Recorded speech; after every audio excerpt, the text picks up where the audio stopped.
یہاں پہ حدیث معصوم ہے ہمیشہ ذکر بھی وہ کریں جو معصوم سے منقول ہو. ہاں آج 100 لوگ ذکر بتانے والے فلاں پڑھو یہ ہو جائے گا یہ پڑھو، لیکن ڈائریکٹ اگر معصوم کچھ ہمیں سکھا رہے ہیں بتا رہے ہیں اس کو ہم اپنی زندگی کے لیے کیا بنا دیں؟ اسلوب بنا دیں، تاکہ ہماری زندگیوں میں نعمت بھی آئے برکت بھی آئے. مولا فرماتے عجبت لمن فزع من اربعہ، مجھے حیرت ہے لوگوں پر جو زندگی میں 4 مشکلات میں گرفتار ہوتے ہیں اور اللہ کا یہ ذکر نہیں کرتے. اگر یہ ذکر کریں ان کی زندگی کی یہ 4 مصیبتیں کیا ہو جائیں؟ مشکلات دور ہو جائیں. فرمایا کیف لا یفزع الی 4 4 چیزوں پہ. اگر مشکلات میں گرفتار ہو، لفظ مشکل، بزنس کی مشکل ہے، گھر کی مشکل ہے، روڈ پہ جا رہے ہو کوئی پریشانی آپ کے اوپر آ پڑی ہے، فرمایا کتنا اچھا ہو جب ان مشکلات میں گرفتار ہو تو کہے حسبنا اللہ و نعم الوکیل، کہ اللہ ہی میرا وکیل ہے، اللہ ہی میرا حساب و کتاب کرنے والا ہے، میرے لیے کافی کس کی ذات ہے؟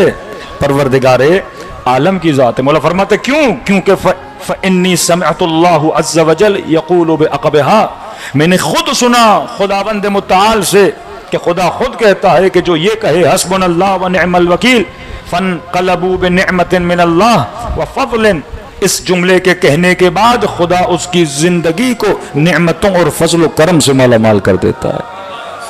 جب بھی کوئی مشکل ہو زندگی میں، پریشانی ہو، یہ ذکر آپ کی زبان پہ ہونا چاہیے، حسبنا اللہ نعم الوکیل نعم المولا و نعم النصیر. پھر فرمایا عجبت لمن اختم کیف لا یفزع الی قولہ، مجھے تعجب ہے مولا فرماتے ہیں اس انسان پر جس کی زندگی میں غم ہے، بے انتہا غمگین ہے، کوئی ایسی مصیبت آئی اس کا دل ٹوٹا ہوا ہے، کسی سے دل نہیں بات کرنے کا، اتنا غمگین ہے کہ جب غمگین ہے تو یہ کیوں نہیں کہتا لا الہ الا انت سبحانک انی کنت من الظالمین.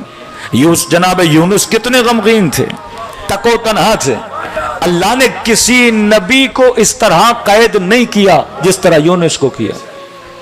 اور سوچتے ہو کس وجہ سے کیا؟ اپنے بندوں کی وجہ سے کیا. اتنا خدا اپنے بندوں سے پیار کرتا ہے. حضرت یونس نے اتنی تبلیغ کی، اثر ہی نہیں ہو رہا، آخر میں اللہ کا نبی غضبناک ہو کہ خدا میری قوم پہ عذاب نازل کر. اللہ نے کہا 1 ہفتے کے بعد میں عذاب بھیجوں گا، اور جیسے خدا نے کہا بھیجوں گا، اللہ کے نبی نے 1 ہفتہ صبر نہیں کیا، کیونکہ نبی کا وجود باعث رحمت ہے.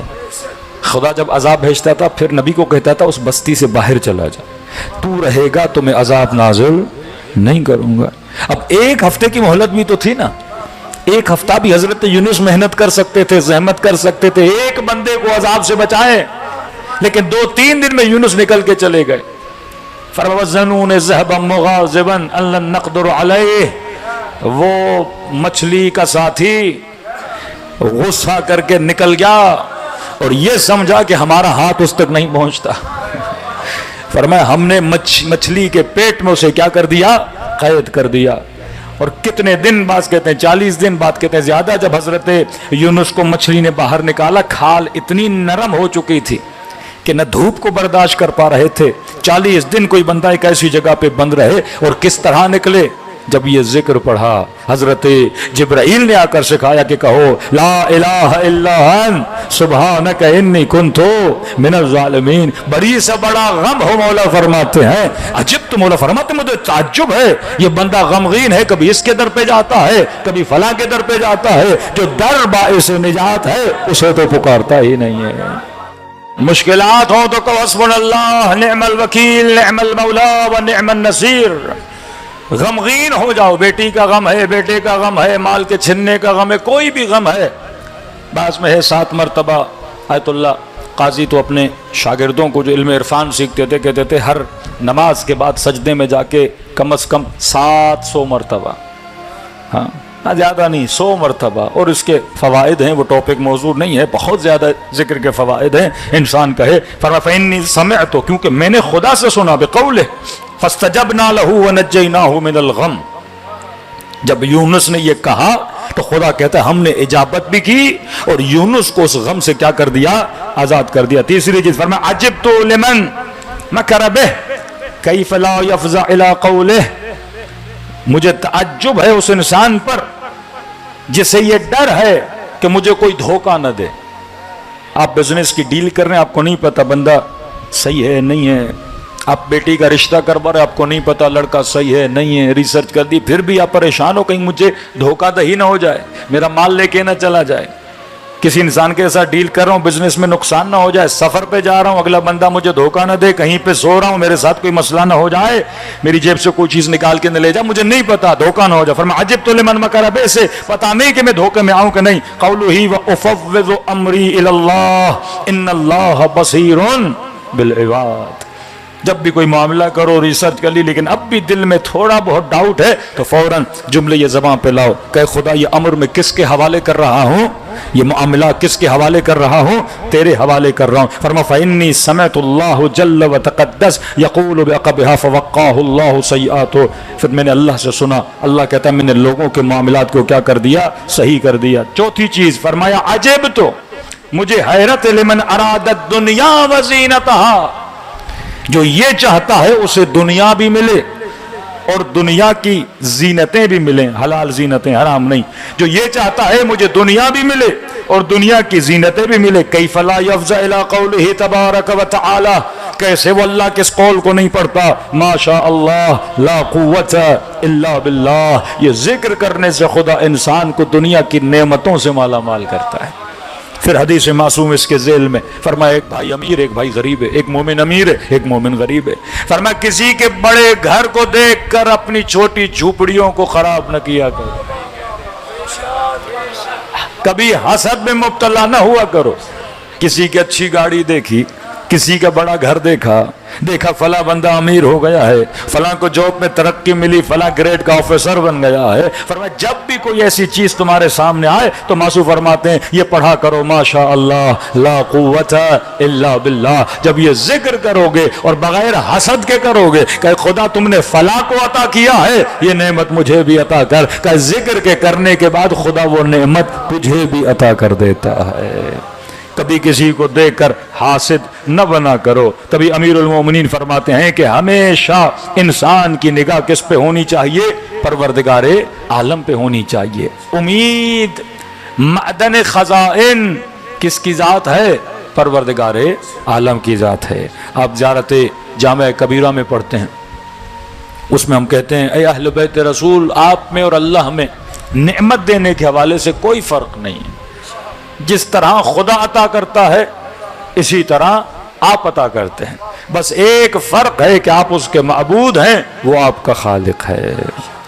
لیکن خدا نے آپ کو کیا بنایا ہے, معدن الخزائن بھی بنایا ہے.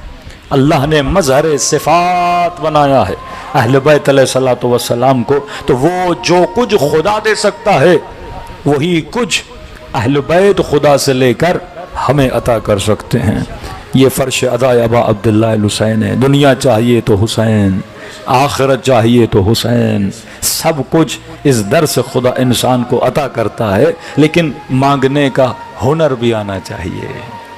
مانگا کیسے جائے, کچھ امام کے واقعات ہیں, کل ذکر کروں گا کیونکہ تفصیل میں جائیں گے, مصائب کا وقت کم رہ جاتا ہے.